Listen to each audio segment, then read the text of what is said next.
Hello students, welcome back to my channel Simplified Chemistry. My dear student, quickly join the session, and in a previous lecture we have completed the preparation of alkanes. So my dear student, in this particular small session we are going to complete the physical properties of alkane and chemical properties of alkane का एक पूरा नया video बनाएंगे।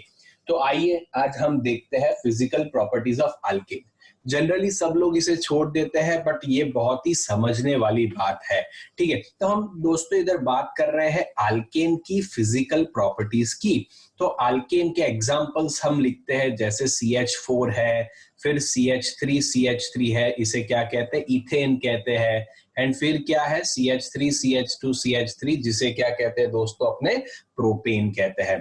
ठीक है, तो इसमें आपने एक बात ऑब्जर्व की, अगर मैं इसका, चलो ये तो कंडेंस स्ट्रक्चर है, अगर मैं इसका कंप्लीट स्ट्रक्चर ड्रॉ करूं तो इधर क्या होगा, तो इधर आप देख सकते हो कि 4 हाइड्रोजन कार्बन के साथ जुड़े हुए हैं। इथेन के अंदर मेरे को कंप्लीट स्ट्रक्चर ड्रॉ करना हो तो इथेन के अंदर मैं कैसे स्ट्रक्चर ड्रॉ कर सकता हूं दोस्तों, तो चलिए मैंने ऐसे स्ट्रक्चर ड्रॉ किया। ओके, एंड प्रोपेन के अंदर भी ऐसे हम स्ट्रक्चर ड्रॉ कर सकते हैं। ठीक है सर, ये तो हमें आता है, आप हमें ऐसा क्यों करा रहे हो, तो उसका एक रीजन है बेटा। ओके, तो आप सभी लोगों को एक बारे में पता है, इलेक्ट्रोनेगेटिविटी।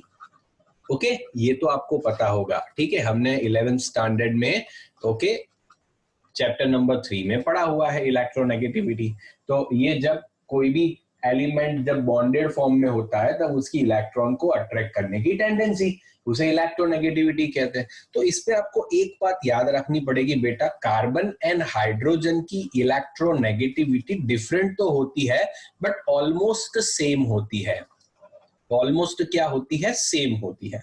ठीक है, तो इधर आप देख सकते हो कार्बन हाइड्रोजन कार्बन हाइड्रोजन। अभी दूसरा कंसेप्ट मैं आपको रिवाइज कराना चाहूंगा, वो है अपना concept polar and non polar का कंसेप्ट है।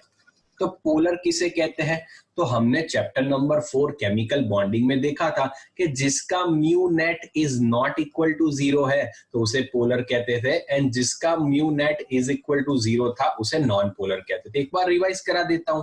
ठीक है, जैसे H2O की बात कर रहे थे हम, तो H2O का स्ट्रक्चर ऐसा था, इसके अंदर 2 लोन पेयर है।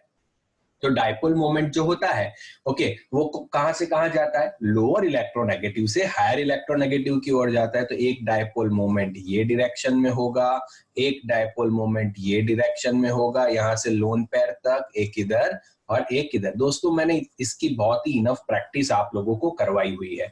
अगर आपको पोलर नॉन पोलर का कंसेप्ट क्लियर नहीं है, केमिकल बॉन्डिंग में जाके आप क्लियर कर सकते हो। ठीक है, तो ये हो गया अपना पोलर। तो H2O क्या है, पोलर। क्यों पता चला, क्योंकि उसकी म्यू नेट है वो इज नॉट इक्वल टू 0 आएगी। क्लियर, म्यू नेट जो है वो इज नॉट इक्वल टू 0 आएगी, इसलिए ये क्या हो गया, पोलर हो गया। ठीक है, समझ रहे हो, is it clear? Okay, done. अभी जैसे मैं आपको एक दूसरा कंपाउंड बताऊं, जैसे चलिए कौन सा कंपाउंड ले ले अभी,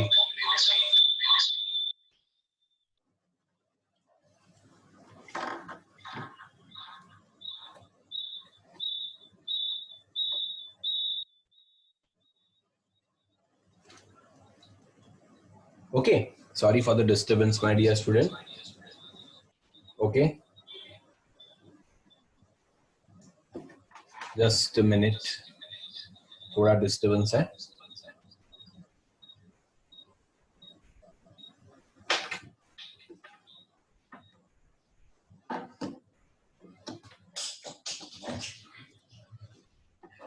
thank you so much my dear student. So अभी हम इधर बात कर रहे हैं, अपना मोस्ट इंपॉर्टेंट टॉपिक इधर ये लगा रहे हैं अपने, कि इधर ये पोलर जो है H2O है वो पोलर आया। अभी नॉन पोलर का सर हमें एग्जांपल दो कि उसके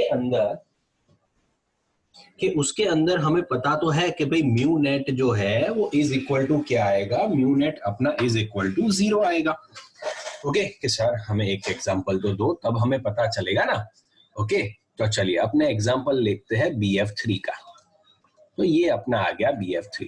अभी इधर किसका इलेक्ट्रोनेगेटिविटी ज्यादा है, एफ का, तो यहाँ से एक डायपोल मोमेंट ये डायरेक्शन में जाएगा, यहाँ से एक डायपोल मोमेंट ये डायरेक्शन में जाएगा, और यहाँ से एक डायपोल मोमेंट ये डायरेक्शन में जाएगा। इन दोनों का रिजल्टेंट डायपोल मोमेंट ये, तो ये दो अपोजिट डायरेक्शन में है, आपने फिजिक्स में पढ़ा। तो इसका म्यू नेट क्या आएगा, तो इसका म्यू नेट क्या आ जाएगा, 0 आ जाएगा। ये एक बेस्ट तरीका है कौन पोलर है कौन नॉन पोलर है ये जांच करने का। बट इधर जब हम ऑर्गेनिक कंपाउंड्स की बात करते हैं तो इधर कहाँ हम डायपोल मोमेंट चेक करने जाएंगे ये वगैरह, ठीक है। तो इसमें हम बेसिकली इलेक्ट्रोनेगेटिविटी का डिफरेंस देख लेते हैं कि भाई जिसमें इलेक्ट्रोनेगेटिविटी का डिफरेंस जो है वो ज्यादा है तो वो पोलर होगा, एंड जिसमें इलेक्ट्रोनेगेटिविटी का डिफरेंस या तो बहुत कम है या तो सेम है, इलेक्ट्रोनेगेटिव डिफरेंस ही सेम है, तो उसे क्या कहेंगे, अपने नॉन पोलर कहते हैं। ठीक है दोस्तों, ओके। तो इतना आपको याद रखना है। ये सही तरीका तो नहीं है, सही तरीका तो यही है पोलर नॉन पोलर फाइंड करने का, ठीक है, जो हमने ऑलरेडी डिस्कस किया हुआ है, बट ये आपके रेफरेंस के लिए। तो इधर आप देख सकते हो कार्बन एंड हाइड्रोजन है। यस, कार्बन एंड हाइड्रोजन की इलेक्ट्रोनेगेटिविटी में डिफरेंस तो है, बट उतना सा डिफरेंस नहीं है, ऑलमोस्ट सेम है। तो इसमें यस कह सकते हैं कि पोलर है, बट बहुत बहुत बहुत कम पोलर है, इसलिए इसको जनरली नॉन पोलर ही कंसीडर किया जाता है। तो ये मीथेन क्या है, अपना नॉन पोलर है। इसमें देखिए ये कार्बन के साथ ही बॉन्डेड है, तो दोनों की इलेक्ट्रोनेगेटिविटी तो सेम है। अभी ये 3 हाइड्रोजन के साथ कार्बन होगा तो जनरली हम उसे नॉन पोलर पार्टी कर देंगे, तो ये भी अपना क्या हो गया, नॉन पोलर। इन शॉर्ट ये भी कार्बन के साथ ही अटैच है, तो तीनों की इलेक्ट्रोनेगेटिविटी सेम है। हाइड्रोजन को तो भाई बहुत ही कम इलेक्ट्रोनेगेटिविटी डिफरेंस है, तो इसलिए इसको भी हम क्या कंसीडर कर रहे हैं, नॉन पोलर कंसीडर कर रहे हैं। तो इसके ऊपर से फर्स्ट पॉइंट हमें ये पता चलता है दोस्तों कि अपना जो अल्केन है वो अल्केन नॉन पोलर है, बराबर। बहुत ही कम पोलैरिटी है उसकी, बहुत ही कम, वो नियरली इक्वल टू उसको हम क्या कह देते हैं, नॉन पोलर कह देते हैं। क्या दोस्तों सबको ये पता चला, ये वाली बात पता चली कि अल्केन क्या है, अपना नॉन पोलर है। अल्केन की पोलैरिटी क्या है, नॉन पोलर है। इतना सबको समझ में आ गया, फटाफट से कमेंट कर दीजिए, is it clear? Okay, concept को समझिए आप लोग। तो अभी हमने सॉल्युबिलिटी में देखा था, ओके, जब हमने सॉल्युबिलिटी देखा था तब मैंने बताया था, एंड अगर आपको याद नहीं है तो फिर से बता देता हूं कि लाइक डिसॉल्व्स लाइक, ये भी हमने पढ़ा था, like dissolves like. It means हमेशा आपको ये याद रखना है जो पोलर होगा वो पोलर के अंदर सॉल्युबल हो जाएगा दोस्तों। पोलर कंपाउंड पोलर सॉल्वेंट के अंदर सॉल्युबल हो जाएंगे, एंड नॉन पोलर जो है वो नॉन पोलर के अंदर सॉल्युबल हो जाएंगे। तो अभी हमें ये तो पता चल गया कि अपना अल्केन जो है वो नॉन पोलर है। अभी मेरा क्वेश्चन है कि क्या अपना अल्केन जो है वो पानी के अंदर सॉल्युबल होगा कि इनसॉल्युबल होगा? तो पानी मींस H2O, तो इधर ही देखा, इधर ही मैंने लिखा, तो mu net is not equal to 0। तो इसमें तो इलेक्ट्रोनेगेटिविटी का डिफरेंस है, जैसे इधर लिखे तो इसके ऊपर -2 delta plus delta plus delta. Okay, तो इलेक्ट्रोनेगेटिविटी का डिफरेंस है H2O के अंदर, तो इसीलिए इसको हम पोलर कहते हैं। एंड अपना अल्केन जो है वो तो नॉन पोलर है, तो नॉन पोलर एंड पोलर कभी भी मिक्स नहीं हो सकते हैं। तो हम ऐसा कह सकते हैं कि भाई all alkanes are insoluble in water.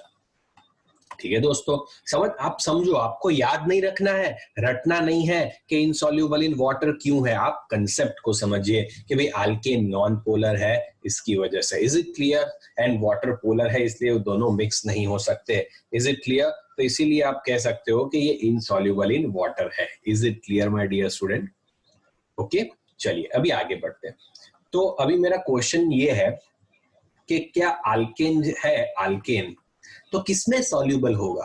तो अपने इजीली लिख सकते हैं कि alkane is soluble in non polar solvents. जो नॉन पोलर सॉल्वेंट्स होंगे उसके अंदर अपना अल्केन सॉल्युबल होगा। तो नॉन पोलर सॉल्वेंट मींस क्या? जिसमें इलेक्ट्रोनेगेटिविटी डिफरेंस ना हो। तो ऐसे कौन से सॉल्वेंट है? तो बेंजीन। तो हमने देखा ना दोस्तों बेंजीन, ये तो ओके, तो बेंजीन में सारे कार्बन कार्बन कार्बन कार्बन, तो ये भी नॉन पोलर है। फिर टॉल्यूइन की बात करें अपने, ठीक है। तो ये अभी सारे एग्जांपल आपको याद रखना है। टोल्यूइन, कार्बन टेट्राक्लोराइड CCl4, तो अभी जैसे हमने देखा था ये CCl4, अब देखिए अभी इसका चारों ऑपोजिट डायरेक्शन में, तो mu net is equal to क्या आ जाएगा 0।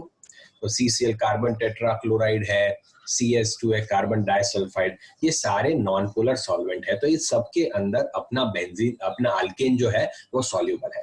तो हमने पहली चीज क्या पता करी कि अल्केन नॉन पोलर है। फिर सॉल्युबिलिटी के बारे में डिस्कस किया कि अल्केन पानी के अंदर जो है वो insoluble है, but non polar solvents like benzene, toluene, carbon tetrachloride, carbon disulphide के अंदर वो सॉल्युबल है, क्योंकि like dissolves like and like never dissolves unlike. Clear? तो ये बात आपको पता चल गई। अभी हम उसके फिजिकल स्टेट की बात करते हैं, रूम टेम्परेचर पे। रूम टेम्परेचर पे फिजिकल स्टेट की बात करते हैं, तो अगर ये देखने जाए तो C1 to C4 कार्बन है। क्लियर? C1 to C4 वो जो रूम टेम्परेचर पे कलरलेस गैस के फॉर्म में मिलते हैं। ओके, वो कौन से फॉर्म में है? गैस के फॉर्म में है। C1 से C4 it means methane, ethane, propane, butane at room temperature की बात कर रहे हैं हम दोस्तों, बराबर रूम टेम्परेचर। इसको आप लिक्विड में भी कन्वर्ट कर सकते हो, सॉलिड में भी कन्वर्ट कर सकते हो, ठीक है, बट रूम टेम्परेचर पे C1 to C4 वाले सारे अपने कलरलेस गैसेस हैं। अभी C5 to C17 कार्बन वाले अल्केन, जैसे पेंटेन से लेके हेप्टाडेकिन तक अपने देखे, बराबर, तो वो सारे लिक्विड के फॉर्म में है।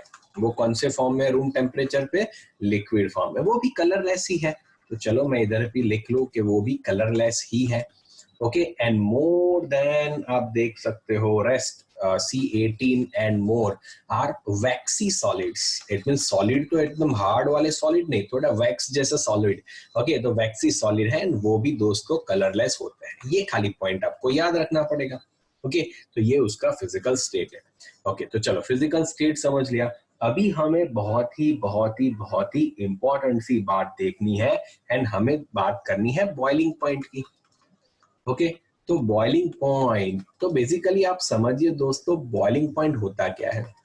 हम सभी को पता है कि पानी का बॉइलिंग पॉइंट है 100 डिग्री सेल्सियस। तो 100 डिग्री सेल्सियस पे क्या होता है?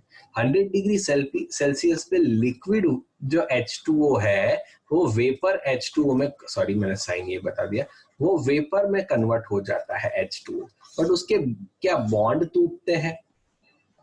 आप मुझे ये बताइए, बहुत ही इंपॉर्टेंट सी बात, क्या इसके अंदर बॉन्ड टूटते हैं? नहीं। तो दोस्तों इसमें क्या होता है, लिक्विड में क्या होता है कि मॉलिक्यूल्स एक दूसरे के नजदीक होते हैं। मॉलिक्यूल्स एक दूसरे के नजदीक होते हैं। तो ये नजदीक क्यों होते हैं? तो ये नजदीक होते हैं इंटरमॉलिक्यूलर फोर्स की वजह से। ये नजदीक क्यों होते हैं? इंटरमॉलिक्यूलर फोर्स, जिसे दूसरे वर्ड्स में अपने वांडरवाल्स फोर्स भी कहते हैं। ठीक है, हम क्या कहते हैं? वांडरवाल फोर्स कहते हैं। एंड ये अल्केन पर्टिकुलरली नॉन पोलर है, तो उनके बीच में कौन सा वांडरवाल फोर्स एग्जिस्ट करता होगा? लंडन फोर्स, और उसका दूसरा नाम है डिस्पर्शन फोर्स। हमने स्टेट्स ऑफ मैटर में ये सारी चीजें पढ़ी है दोस्तों, इसीलिए मैं इसको डिटेल में नहीं समझाता हूँ। एंड गैस में क्या होता है कि भाई मॉलिक्यूल्स एक दूसरे से बहुत बहुत दूर होते हैं। इन शॉर्ट हमें ये मॉलिक्यूल्स को एक दूसरे से दूर करने हैं। तो उसमें हमें कौन नड़ रहा है इधर? तो आप देख सकते हैं इंटरमॉलिक्यूलर फोर्स इसमें ज्यादा है, इंटरमॉलिक्यूलर फोर्स इसमें कम है। तो इंटरमॉलिक्यूलर फोर्स बेसिकली हमें कम करना है एंड वो हम टेम्परेचर से कर सकते हैं। जैसे जैसे टेम्परेचर बढ़ाएंगे कि भाई वैसे वैसे मॉलिक्यूल क्या करेंगे, वो वाइब्रेट करने लगेंगे। वाइब्रेट, काइनेटिक एनर्जी इंक्रीज होगी, वाइब्रेट करेंगे तो आजू बाजू वाले को धक्का मारेंगे एंड इसलिए उनके बीच में क्या हो जाएगी दोस्तों? स्पेस हो जाएगी। समझ रहे हो बात को? बहुत ही सिंपल है, इसका भी कंसेप्ट समझ लो एक बार, फिर आपको दूसरे कहीं पे भी प्रॉब्लम नहीं आएगा। तो वैसे ही अल्केन की बात करें अपने, तो अल्केन में भी क्या होता है? अल्केन का भी बॉइलिंग पॉइंट होता है। तो चलिए हम बात करते हैं पहले मीथेन की। तो मीथेन तो ऑलरेडी गैस में होता है, ठीक है, बट हम बात कर रहे हैं बॉइलिंग पॉइंट की, तो लिक्विड मीथेन की ही बात कर रहे हैं। तो लिक्विड मीथेन को गैसियस मीथेन में कन्वर्ट करना हो तो हमें टेम्परेचर देना पड़ेगा, सीधी बात है। ओके, इथेन को भी देना पड़ेगा। बट मैं ऐसा कह सकता हूं कि जैसे जैसे मैं टेम्परेचर बढ़ाऊंगा वैसे वैसे धीरे धीरे धीरे धीरे एक पॉइंट ऐसा आएगा जहां पे लिक्विड जो है वो गैस में कन्वर्ट हो जाएगा एंड वो पर्टिकुलर टेम्परेचर को उसका बॉइलिंग पॉइंट कहते हैं। बट टेम्परेचर बढ़ाने से फर्क क्या होता है, तो वान डेर वाल फोर्स पे इंटरमोलिकुलर फोर्स। इन शॉर्ट हमें क्या करना है, हम इतना एक लॉजिक लगा सकते हैं कि अगर इंटरमोलिकुलर फोर्स ज्यादा है, अगर इंटरमोलिकुलर फोर्स जो है वो ज्यादा है दोस्तों, तो उसका बॉइलिंग पॉइंट क्या होगा, ज्यादा होगा, उसको और हीट देनी पड़ेगी गर्म उसको वेपर में कन्वर्ट करने के लिए। अगर किसी का इंटरमोलिकुलर फोर्स बहुत कम है तो बॉइलिंग पॉइंट भी उसका क्या होगा, कम होगा। क्लियर? तो ये पॉइंट हम याद रख लेते हैं। ठीक है, आइए अभी मैं आपको एक क्वेश्चन पूछता हूँ। मेरे पास मीथेन है और मेरे पास इथेन है एंड एक है प्रोपेन। तो आप मुझे बताइए ये तीनों में से किसका बॉइलिंग पॉइंट सबसे ज्यादा होगा। तो अभी आपको इन शॉर्ट यही देखना, इंटरमोलिकुलर फोर्सेस। ओके, तो आपको पता है कि नंबर ऑफ बॉन्ड्स किस में ज्यादा है, तो नंबर ऑफ बॉन्ड्स आपको पता है कि भाई number of bonds and number of atoms की भी बात करें तो नंबर ऑफ एटम्स प्रोपेन के अंदर ज्यादा है। तो एटम के बीच में और सबके बीच में आप देख सकते हो तो अट्रैक्शन फोर्स ज्यादा होगा। तो आप कह सकते हो कि इंटरमोलिकुलर फोर्स किसका ज्यादा है, तो इंटरमोलिकुलर फोर्स प्रोपेन का सबसे ज्यादा है, फिर इथेन के अंदर इंटरमोलिकुलर फोर्स है, फिर मीथेन के अंदर इंटरमोलिकुलर फोर्स है। इसलिए सबसे ज्यादा बॉइलिंग पॉइंट प्रोपेन का आएगा, फिर इथेन का, फिर मीथेन का। तो इसके लिए आपने एक मोस्ट इंपॉर्टेंट पॉइंट लिख लें कि जैसे जैसे नंबर ऑफ कार्बन बढ़ते जाएंगे बॉइलिंग पॉइंट ऑफ अल्केन भी बढ़ेगा, अल्केन भी बढ़ेगा। ठीक है, ओके, तो ये भी आपको पता चल गया। चलो कि सर अभी आइसोमर्स की बात करें तो उसमें क्या होगा, तो चलिए उसका भी एक एग्जांपल लेते हैं। इसे पेंटेन कहते हैं, इसे क्या कहते हैं दोस्तों, तो इसे अपने कहते हैं 2 methyl pentane sorry butane, and इसे कहते हैं 2 डाइमिथाइल प्रोपेन। अब सबके अंदर देखो नंबर ऑफ एटम्स तो सेम है, नंबर ऑफ एटम्स तो सेम है। तो जब नंबर ऑफ एटम्स सेम होगा तब क्या करेंगे दोस्तों, जब नंबर ऑफ एटम सेम हो तब आपको वान डेर वाल फोर्स देखना है। तब आपको क्या देखना है, वान डेर वाल्स फोर्स देखना है। Okay, van der Waals force देखना है। एंड आपको पता है van der Waal force directly proportional to surface area होते हैं। तो सरफेस एरिया जितना ज्यादा होगा उतना वान डेर वाल फोर्स ज्यादा होगा, एंड जितना वान डेर वाल फोर्स ज्यादा होगा वो बॉइलिंग पॉइंट के डायरेक्टली प्रोपोर्शनल है, तो बॉइलिंग पॉइंट भी बढ़ेगा। इन शॉर्ट इसके ऊपर से कंक्लूजन हमें निकला, तो अपने ये इधर मोस्ट इंपॉर्टेंट पॉइंट करके लिख रहा हूं कि surface area is directly proportional to boiling point. कब देखेंगे ये, जब नंबर ऑफ एटम सेम हो तब। आइसोमर्स के बारे में बात कर रहे हो तब इसमें भी आप देख सकते हो C5H12 है, इसमें भी C5H12 है, इसमें भी C5H12 है, बट सरफेस एरिया अलग अलग है। इसके सरफेस एरिया में कितने कार्बन आ रहे हैं, 5, इसके सरफेस एरिया में कितने, 4 ही आ रहा है, एंड इसके सरफेस एरिया में 3। तो सबसे कम सरफेस एरिया इसका है, तो सबसे ज्यादा बॉइलिंग पॉइंट किसका होगा, एन पेंटेन का होगा, फिर आइसोब्यूटेन का होगा, एंड फिर नियोपेंटेन। तो ये आपको बहुत ही अच्छे से याद रखना पड़ेगा। क्लियर, कि जिसका सरफेस एरिया ज्यादा होगा उसका बॉइलिंग पॉइंट भी ज्यादा होगा। तो इधर आपने एक बात ऑब्जर्व की, इसको ब्रांचिंग कहते हैं, इसको ब्रांचिंग, इसको भी ब्रांचिंग कहते हैं। किसमें ब्रांचिंग ज्यादा है, तो इसमें ब्रांचिंग ज्यादा है। तो इन शॉर्ट मैं एक पॉइंट ये भी ऐड करना चाहूंगा कि ब्रांचिंग जो होता है वो बॉइलिंग पॉइंट के इनवर्सली प्रोपोर्शनल होता है। जैसे जैसे ब्रांचिंग बढ़ेगा, ओके, बॉइलिंग पॉइंट क्या होता जाएगा, डिक्रीज होता जाएगा। जैसे जैसे ब्रांचिंग बढ़ेगा बॉइलिंग पॉइंट अपना क्या होता जाएगा, डिक्रीज होता जाएगा। क्लियर है दोस्तों? ओके, तो इट मींस आप देखिए इसमें सबसे ज्यादा ब्रांचिंग है तो इसका बॉइलिंग पॉइंट सबसे कम, इसमें कोई ब्रांचिंग नहीं है ये पर्टिकुलर फर्स्ट में, तो इसका बॉइलिंग पॉइंट सबसे ज्यादा। क्लियर? तो ये सारे पॉइंट है। सर आपने बॉइलिंग पॉइंट के बारे में बताया, क्लियर, तो मेल्टिंग पॉइंट क्या होता है, तो मेल्टिंग पॉइंट में इतना कुछ इंक्रीज अनब्रांच अल्केन के अंदर होता नहीं है। तो मेल्टिंग पॉइंट ऑलमोस्ट कांस्टेंट जैसा ही रहता है, उसका जनरली बहुत इतना इंक्रीज डिक्रीज नहीं देखा जाता है। क्लियर, कि भाई जो इवन नंबर वाले जो अल्केन चेन्स होती है वो जनरली क्लोजली पैक होते हैं एंड वो क्रिस्टलाइन स्टेट में होते हैं। वो सब याद रखने की जरूरत नहीं है आपको, खाली आप याद रखिए मेल्टिंग पॉइंट में उतना फर्क नहीं पड़ रहा है, तो इसलिए खाली बॉइलिंग पॉइंट की ही बात करते हैं। क्लियर दोस्तों? ओके, तो ये हमने पढ़ा। चलिए उसको समराइज कर लेते हैं। फर्स्ट हम बात करते हैं, हमने क्या सीखा कि भाई वो नॉन पोलर है। तो नॉन पोलर है इसलिए हमने ये देखा कि वो इनसॉल्युबल इन वाटर है। तो इनसॉल्युबल इन वाटर है तो किसके अंदर सॉल्युबल है? तो सॉल्युबल इन, आपने कह सकते हैं नॉन पोलर सॉल्वेंट के अंदर वो सॉल्युबल है।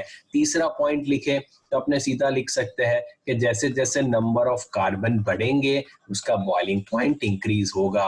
ओके, जैसे जैसे सरफेस एरिया बढ़ेगा उसका बॉइलिंग पॉइंट इंक्रीज होगा। एंड जैसे जैसे ब्रांचिंग इंक्रीज होंगे बॉइलिंग पॉइंट क्या होगा?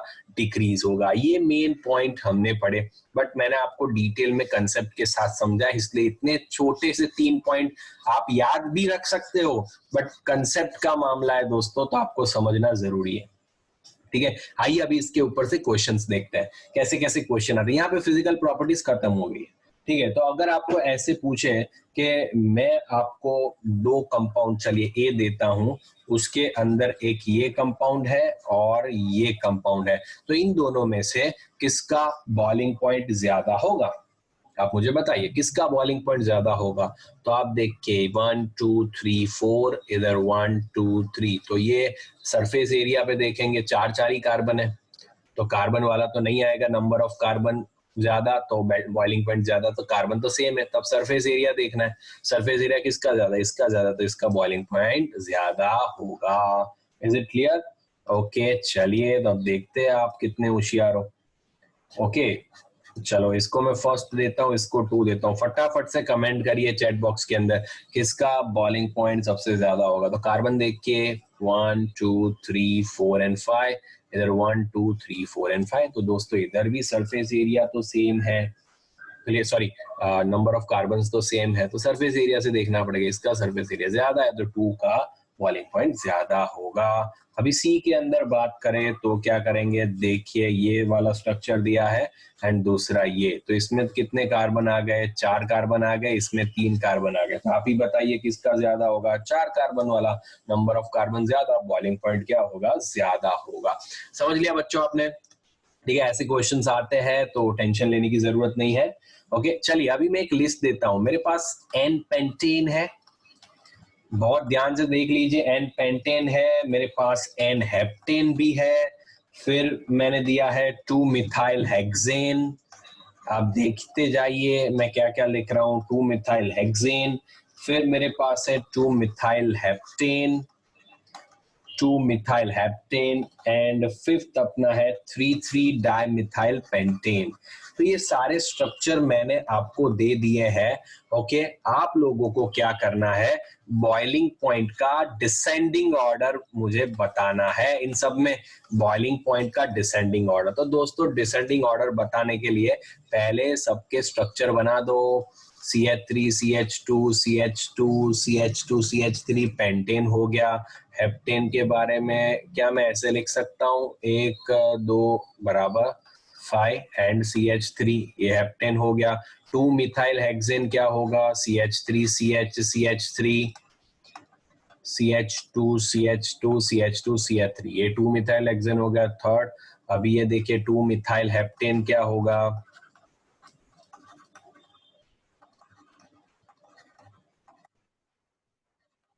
Clear? Okay, and 3 dimethyl pentane, 3 dimethyl pentane, तो पहले यही देखिए यार, 3 डाइमिथाइल पेंटेन। ओके, तो इधर CH2 CH2 CH3, तो अभी सबके अंदर कार्बन वार्बन देख लो।